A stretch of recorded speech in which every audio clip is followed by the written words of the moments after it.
लाबोयो एटेल टावारखौ जिसिबि लानानै जावखुहैजोबगोन आं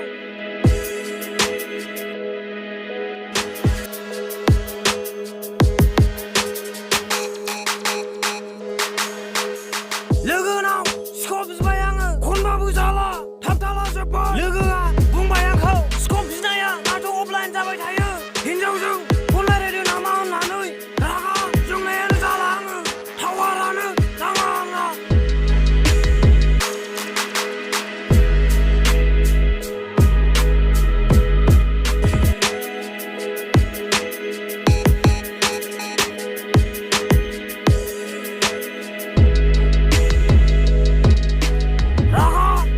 आंना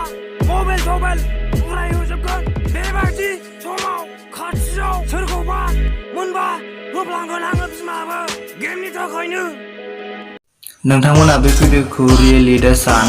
मानोना आं बेखौ जास्ट एन्टारटेनमेन्टनि थाखायल'सो खालामनाय जादों आरो भिडिअखौ मोजां मोनदोंबा लाइक शेयार कमेन्ट साबस्क्राइब खालामनानै हो